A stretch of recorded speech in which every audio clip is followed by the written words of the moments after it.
Apa kabar Fer? Alhamdulillah. Mengecil sedikit ya. Menyusut. Apa sih yang terjadi Fer? Yang terjadi, gue cerita yang 3 bulan belakangan ya, nggak bisa makan. Gak bisa makan. Ya. Gak bisa makan. Itu karena penyakit lo atau karena apa? Jadi gue kan memang ada GERD kronis dan anxiety. Jadi apapun yang dimakan, apapun yang masuk, bahkan air putih aja tuh dimuntahin lagi. Dan itu 3 bulan belakangan itu seperti itu setiap hari. Jadi tiada hari tanpa muntah. Jadi tersiksa itu. Oke, sejak kapan lu ngerasa bahwa lu ada sesuatu yang salah dengan badan lo? Karena kan ini nggak mungkin datang Ya, tiba-tiba nggak kan? mungkin tiba-tiba. Apa gejala awalnya tuh apa dan apa sih hasil dari dokter tuh apa penyakit apa? Jadi diagnosa awalnya itu memang tadinya kan punya riwayat mah kronis ya. Di tahun 2023 akhir itu udah makin kronis sampai untuk pertama kalinya ngerasain yang namanya GERD.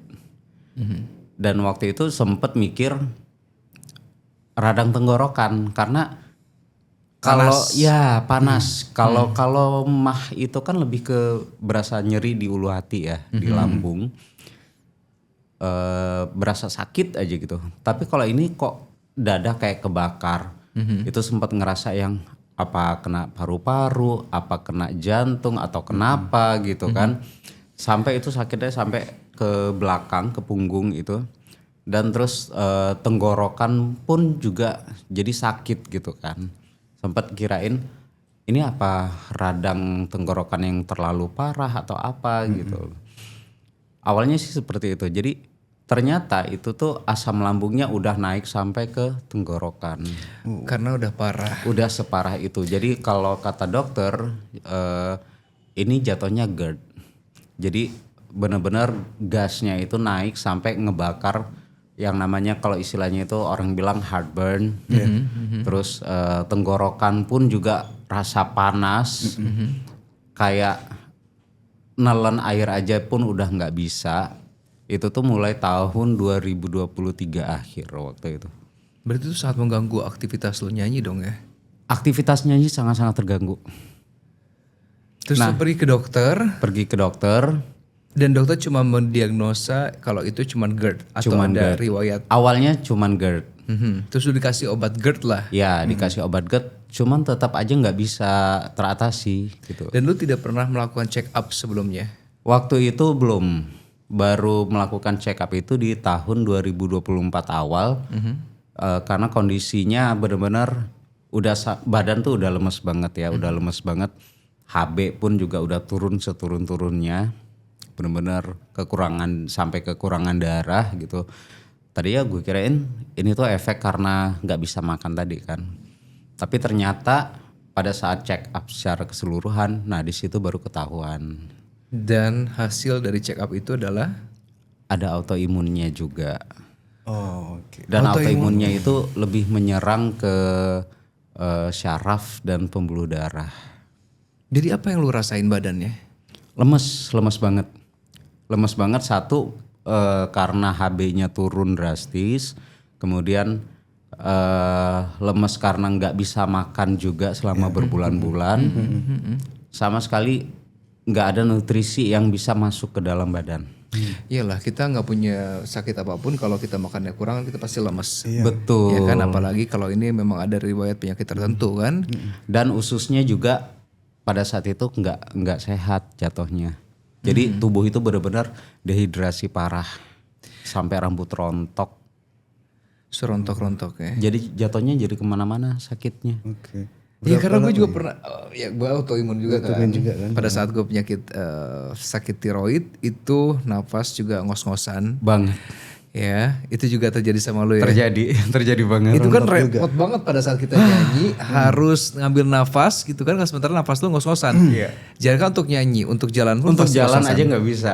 Sempat rontok juga dong rambut lo. Rambut gue rontok, makanya agak sedikit mundur kan sekarang. Untung bukan otak gue yang mundur. Dan tremor ya, tremor parah. Tapi lo ngalamin sempat susah makan berarti dong.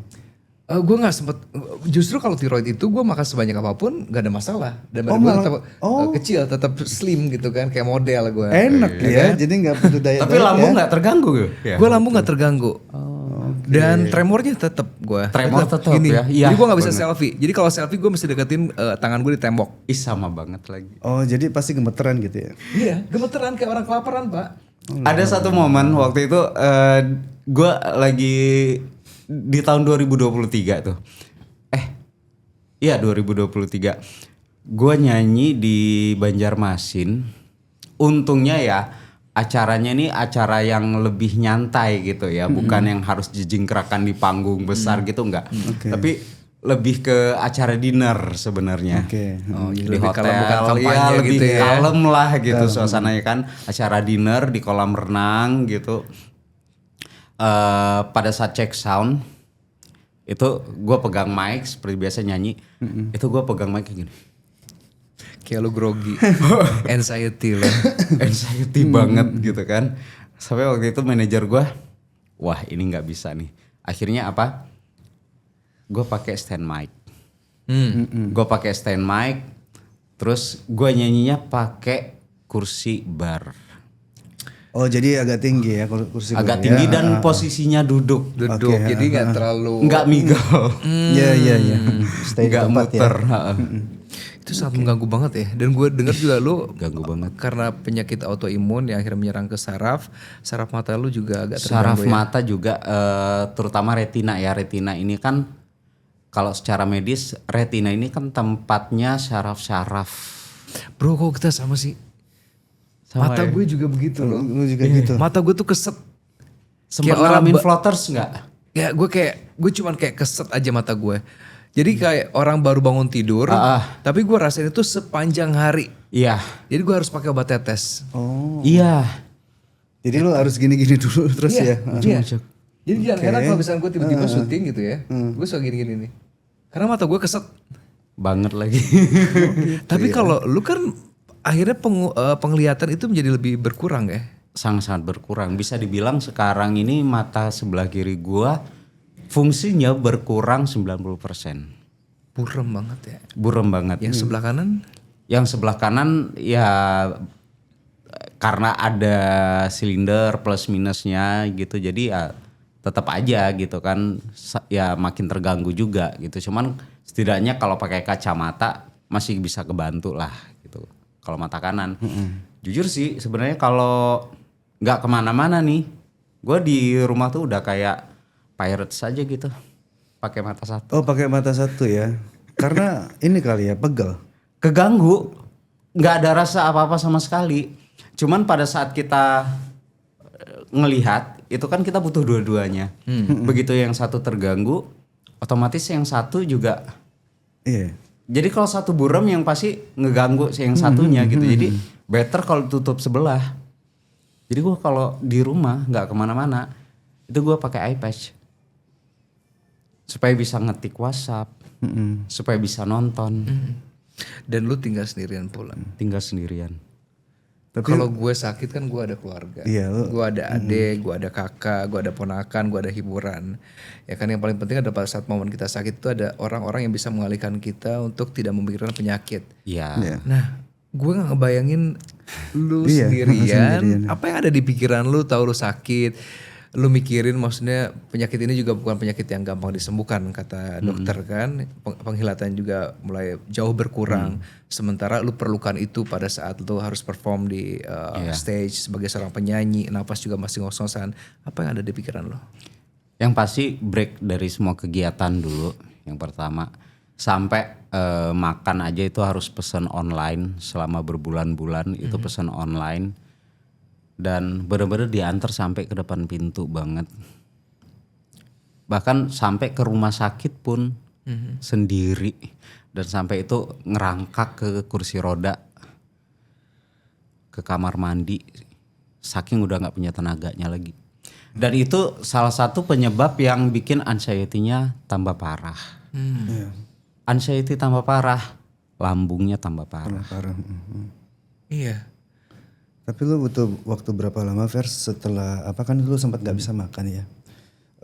Sampai lu bisa makan sedikit-sedikit tuh berapa lama dari yang? Up and down sih sebenarnya. Jadi waktu itu sempet kadang-kadang kalau udah kambuh sekambuh-kambuhnya itu bisa sampai kalau cepet ya sebulan gitu kan. Tapi pernah juga yang kadang-kadang bisa sampai 3 bulan berturut-turut nggak bisa makan sama sekali. Nah yang terakhir kemarin itu mulai ngerasa nggak bisa makan lagi sampai benar-benar muntah setiap hari itu dari akhir Januari kemarin. Sampai nggak bisa puasa sama sekali. Begitu gue buka TikTok kan, gue lihat, gue tadi nggak ngeh itu lo, ih kurus banget. Gue pikir lo kena tiroid, karena kurusnya kok kayak tiroid ya gue gitu kan. Masih saudaraan. Gejalanya juga sama lagi. Ya rambut rontok, mata juga berpengaruh ke mata, ya kan ngos-ngosan, segala macam. Gue bilang ini kenapa? Mungkin penyakit dalam kali kayak gue pikirnya begitu.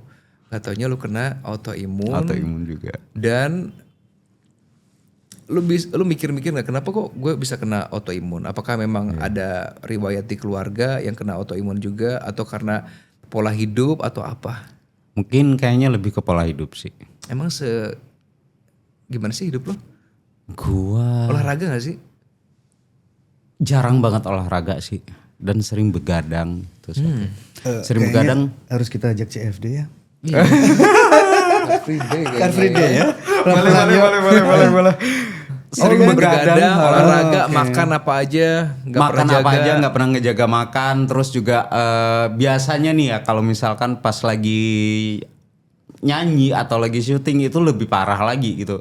Rasanya kalau belum beres syuting, belum beres nyanyi nggak mau makan gitu loh.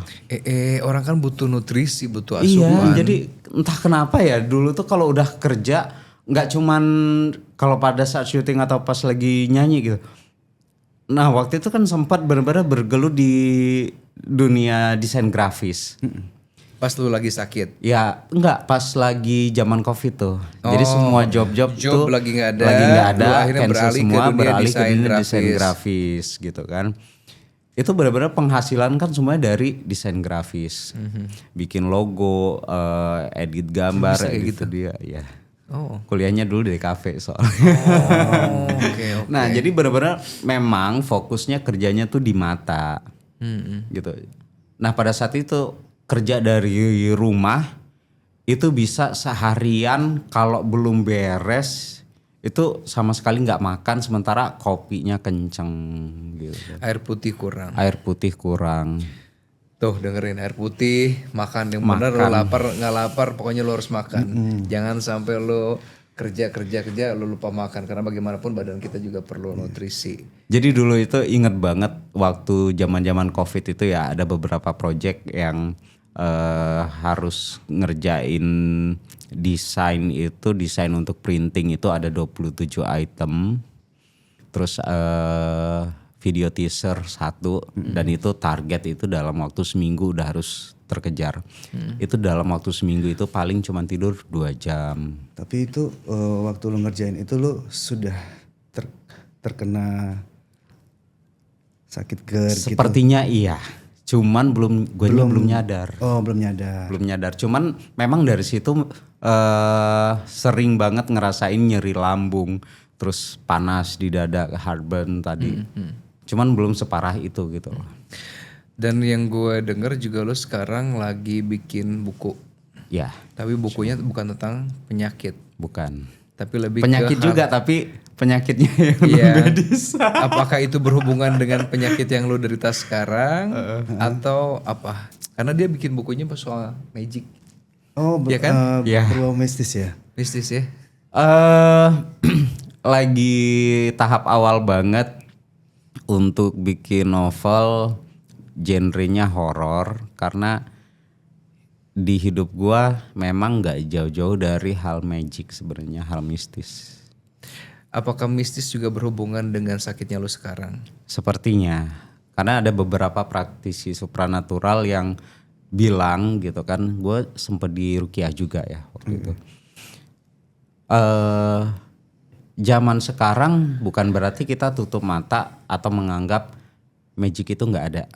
Mungkin kalau zaman dulu ketahuan nih penyakit yang diserang magic ini aneh-aneh. Tapi kalau zaman sekarang itu kayak lebih ke yang terdeteksi jatuhnya medis karena penyakit-penyakit non medis ini nyerang organ kita. Salah satu diantaranya kayak kemunculan tumor, terus nah dan gue pernah divonis tumor dulu. Tapi sekarang tumornya Udah nggak ada tanpa operasi oh, alhamdulillah. gitu. Terus lambung juga, organ-organ kita juga diserang, jadi seperti itu. Dan waktu itu juga sempet selama beberapa tahun itu hidup gue udah kayak film horor. Apa yang terjadi sama hidup lo? Itu penampakan makhluk halus itu tuh benar-benar nyata di depan mata. Lu ngelihat ada Ngeliat makhluk kayak begitu. Sebelumnya lu sering lihat atau itu baru pertama kali lu lihat? Dulu waktu kecil sering. Waktu kecil sering, tapi sempat di umur 13 tahun itu nggak pernah ngelihat lagi. Cuman ada satu yang pengalaman dari kecil sampai sekarang masih sering gue alamin, yaitu astral projection.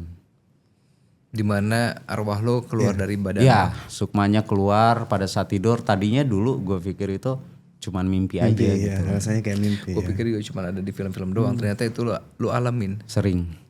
Apa yang terjadi pada saat arwah lu pergi ninggalin badan lo? Macam-macam sih ya. Kadang-kadang bisa pergi ke suatu tempat. Misalnya gue bisa aja nih ke tempat dulu pada gitu. Pada Lu saat lihat itu. kita-kita Iya. gitu. Bukan mimpi tapi kayak real life jadi Ya. lu keliling aja gitu. Keliling aja gitu. Kadang masih ada di dimensi kita tapi nggak jarang juga astral projectionnya itu sukma gue tuh masuk ke alam lain. Alam lain. Oh. Itu lu lakuin secara sadar atau secara automatically pada saat momen-momen tertentu? Automatically. Gue nggak pernah bisa kontrol dan biasanya momen-momen seperti itu datang pada saat justru seringnya di bulan puasa pada saat gue lagi kenceng-kencengnya ibadah. Itu lu ada turunan? Kalau di flashback ke belakang ya, kayaknya sih masih ada hubungannya juga gitu loh. Ada keluarga juga yang Ada begitu? keluarga juga seperti itu. Lo bilang kan tadi sakit lo tuh ada indikasi bahwa ini bukan cuma sekedar medis, walaupun pada akhirnya itu akan menjadi sebuah medis. Mungkin ada kejadian tertentu yang membuat lo, oh mungkin bisa jadi ini memang sesuatu yang dibuat yang akhirnya menjadi sebuah medis. Ada suatu momen yaitu di beberapa tahun yang lalu itu gue benar-benar nemuin secari kertas yang isinya itu surat di mana seseorang sedang mencoba untuk nyantet gue. Orangnya lo tahu atau lo curiga Gue tahu, orang terdekat kah? ya Keluarga? bukan. Itu secari surat itu kayak maksudnya dia ngirim surat gitu atau Ngirim seperti surat apa? untuk paranormal. Oh. Dan itu jatuh di mobil waktu itu. Oh, kondisinya lu lagi satu mobil gitu apa? Iya, Sama orang itu? iya. Dan di situ ada potongan kuku, potongan rambut gua. Eh. Sedekat itu orang itu untuk bisa dapetin potongan rambut gua. Iya, Jadi kan kan gua dulu berarti sering- deket banget dong orangnya ya. Deket banget. Ya Jadi kan nggak mungkin kayak misalnya gue sama Makanya, Ivan nih yang cuma ketemu dalam konteks pekerjaan bisa dapetin kuku gua. Berarti emang yang sering Sedekat punya itu. akses ke Iya. rumah, yang tahu sehari-hari lu kayak gimana. Ada rasa sakit hati mungkin orang itu atau apa? Atau ada rasa mungkin persaingan? ya, mungkin. Jadi gua kan dulu suka kayak gini ya. Kalau misalkan entah mau nyanyi kayak gitu, gua kadang-kadang suka nata rambut sendiri nih. Gitu kan. Terus pas gua udah nata rambut, koknya di sini kok tiba-tiba agak kurang bagus gitu kan. Gua seset dikit-dikit biar rapih. Oh, dipotong dikit-dikit Potong ya. dikit-dikit, taruh di tempat sampah dan itu ternyata diambil. Oh, alah, berarti orang terdekat banget ya. Deket banget. Jadi dulu itu ya gua Tunggu punya dulu. circle. Berarti ada orang yang kalau lu pergi kemana-mana dia ikut. Ya. Manajer, asisten. Siapa lagi yang ikut kita kalau kerja Siapa kan? lagi bener? Aduh. Ya. Jadi, nah mulai dari situ gua tuh sempat juga ngerasain yang namanya krisis kepercayaan diri dan yang namanya skeptis sama orang-orang di sekeliling gua. Gua nggak mau pakai manajer lagi, gua nggak mau pakai asisten lagi, gua nggak mau pakai supir Semenjak lagi. kejadian itu Semenjak ya. kejadian itu gua private Instagram dan teman-teman sendiri aja nggak gua bolehin main ke rumah. Iya, karena sebenarnya rumah itu kan privacy Iya. ya. Begitu kita ketemu orang yang punya niatnya jahat, itu akan gampang banget kerjaan kita. Karena dia tahu kelemahan pada saat kita lagi lemah. Kedua juga dia bisa ngumpulin hal-hal kayak begitu tuh. Ya akhirnya ya bisa kerjain kuku, rambut kan seperti yang kita lihat di film-film Dan kayak gitu. ternyata nggak satu orang. Kenapa bro? Kok bisa Jadi, banyak banget? Entah karena apa ya, gue sendiri nggak tahu entah karena apa. Ya gue juga nggak tahu ya.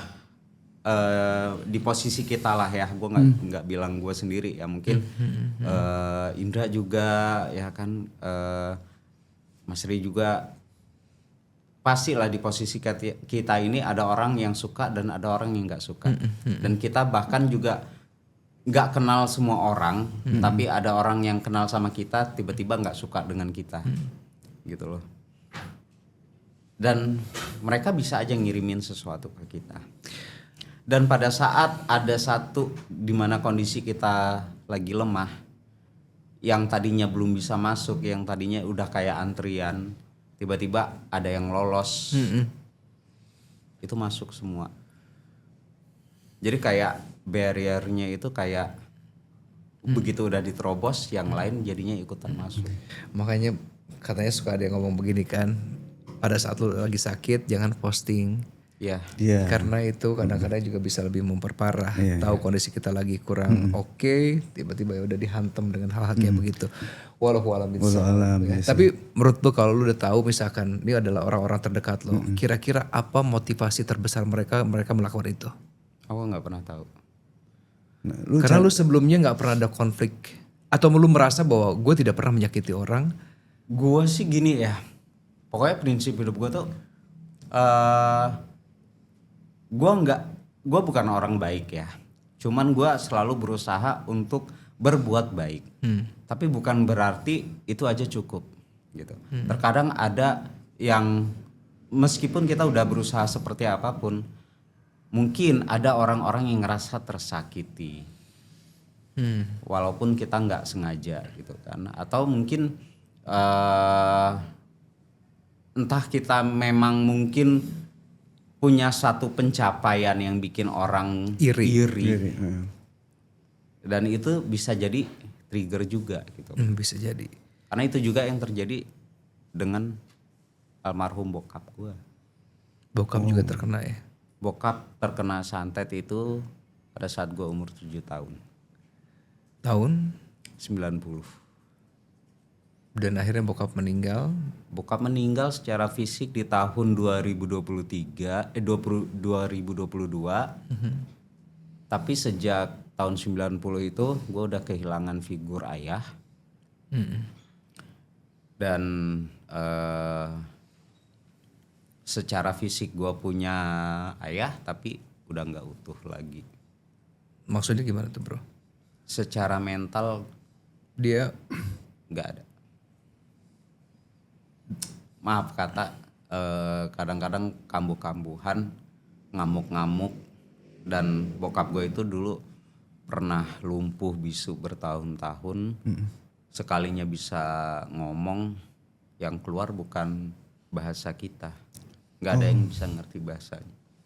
Jadi kayak mohon maaf ya, seperti bukan bokap lo. kerasukan gitu Iya, seperti orang lain gitu Iya. ya.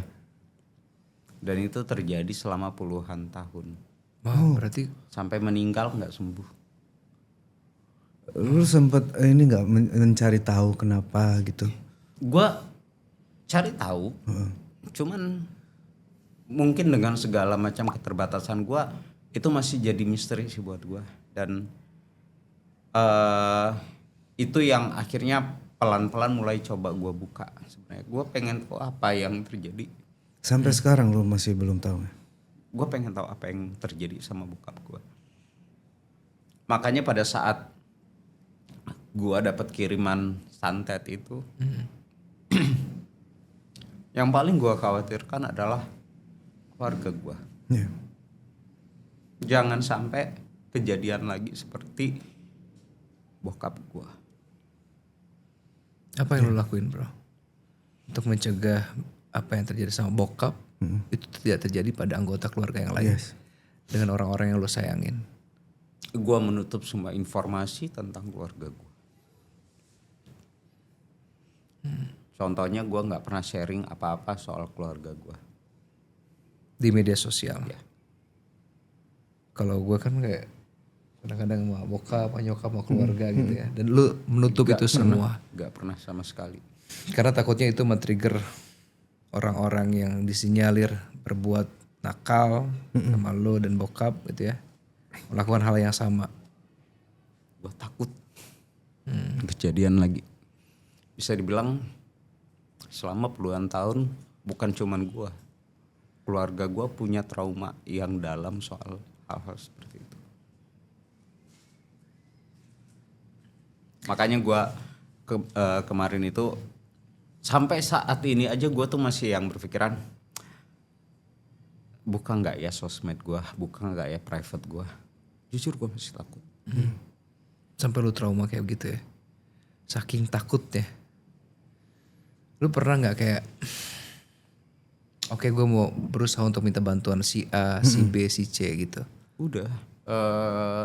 Terakhir kali gue baru ngebuka ini tuh beberapa tahun belakangan ya.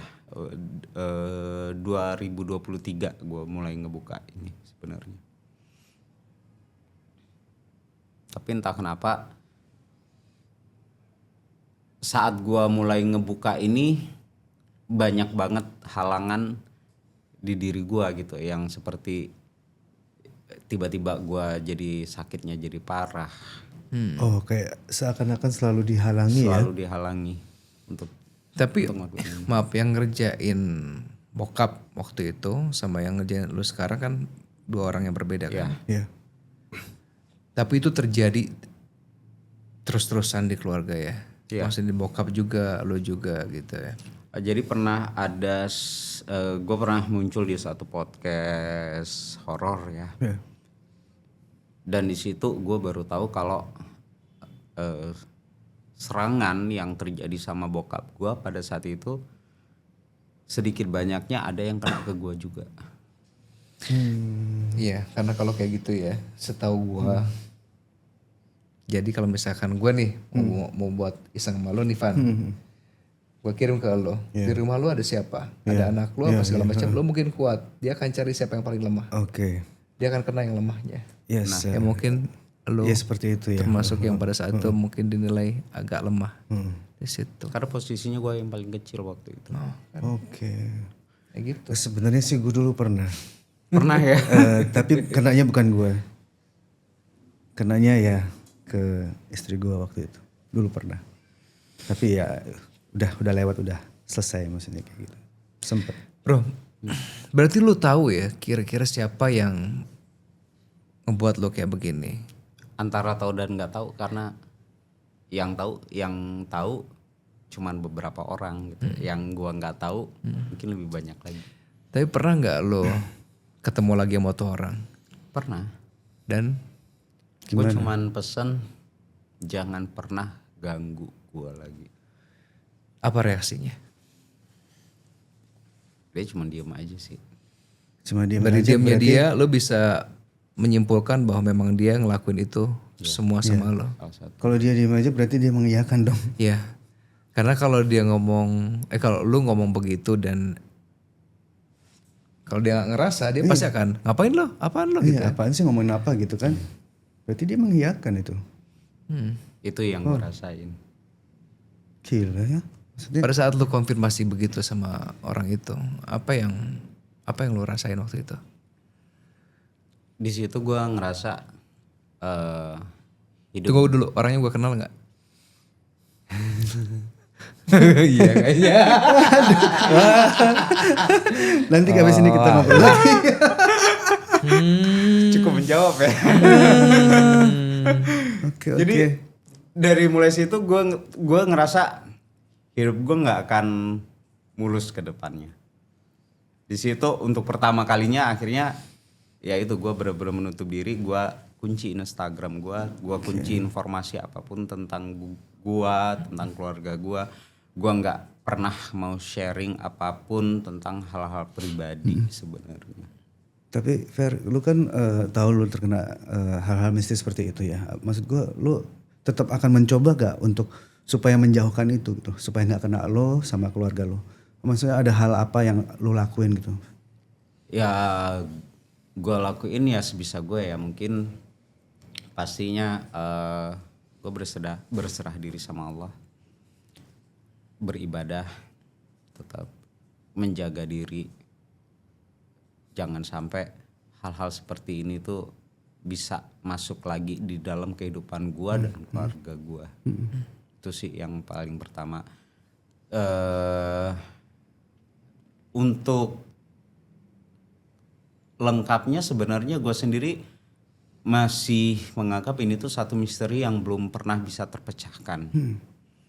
Ya, makanya ini agak jadi satu kendala di mana pada saat gue mau menuliskan ini di dalam novel yang insya Allah nanti bakal diterbitkan ini, ada satu kendala di mana agak-agak sulit sebenarnya untuk merangkai semua cerita yang udah terjadi puluhan tahun dan berefek sampai sekarang ini juga. Masih belum punya jawaban yang pasti sebenarnya. Karena sesuatu yang kita nggak bisa lihat secara langsung ya, kayak gitu-gitu ya. Kita terlalu mendalami juga takutnya jadi, pikirannya jadi macem-macem kan. Yang bisa kita lakukan sekarang karena sekarang udah masuk ke fisik jatuhnya kan. Jadi memang gimana caranya supaya kondisi bisa maksimal lagi, bisa pulih lagi, karena kan itu yang kita perlukan sebagai modal kita di dunia entertain. Kalau fisik kita drop, ya bagaimana kita bisa melakukan pekerjaan dengan maksimal. Gitu ya. Apalagi penyanyi kan perlu stamina, apalagi lagi kampanye, ya kan? Ya kan? Wah, tenaga kita benar-benar luar biasa, sekali nyanyi kan berapa titik gitu kan? Gitu. Tapi Fer, lu yakin gak lu bisa balik lagi ke kondisi yang awal sebelum lu sakit, lu bisa perform lagi di publik, ya kan, lu bisa berkarya lagi seperti dulu. Lu juara 1 Akademi Fantasi Indosiar. Tahun berapa waktu itu ya? 2004. 2004. Gila. 2004 ya. Puluhan tahun yang lalu ya. 22 tahun yang lalu. Tuh kan, rasanya kayak baru kemarin ya. Ya gue sih nggak muluk-muluk ya. Ya pasti adalah harapan gue untuk bisa kembali pulih seperti dulu, seperti sedia kala ya. Cuman balik lagi, gue sekarang ini lebih ke yang berserah diri aja sih.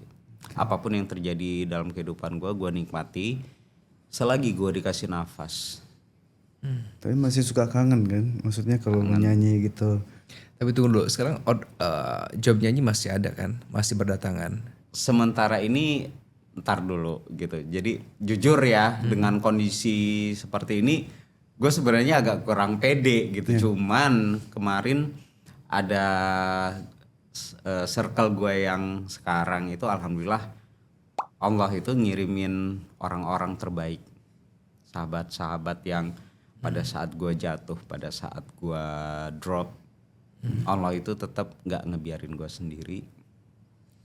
Dan gue ingat pesan Arjuna ya kemarin bilang sama gua, Arjuna, Vian, Diki di Avi 1 itu ada Diki.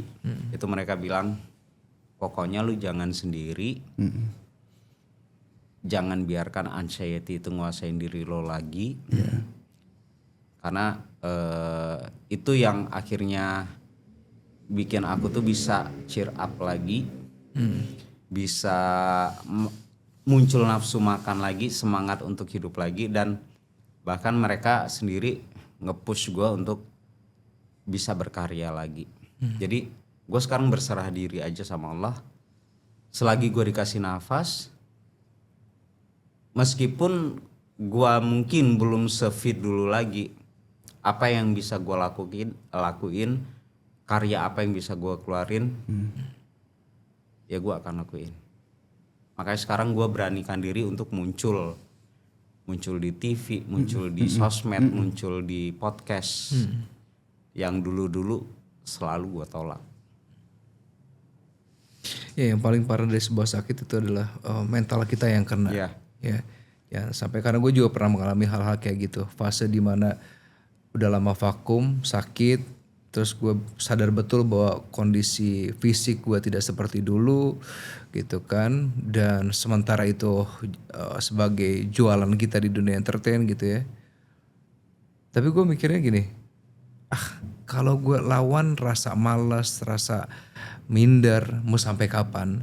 Anxiety, sampai sekarang gue masih anxiety, tapi gue lawan itu semua. Dan gue juga harap teman-teman yang sekarang mungkin lagi mau bangkit lagi, semangat.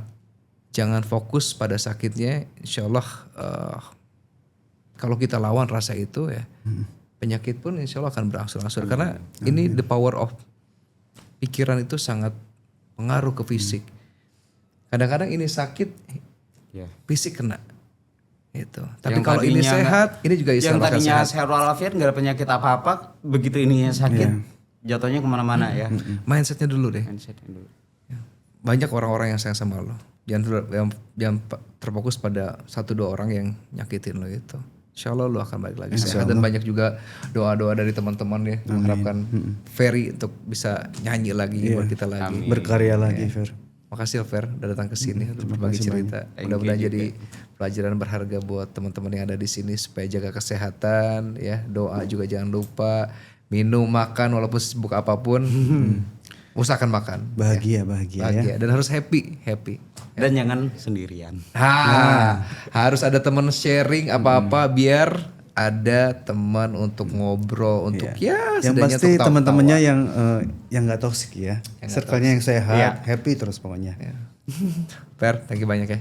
Thank you. Terima kasih, Fer. Ya, assalamualaikum.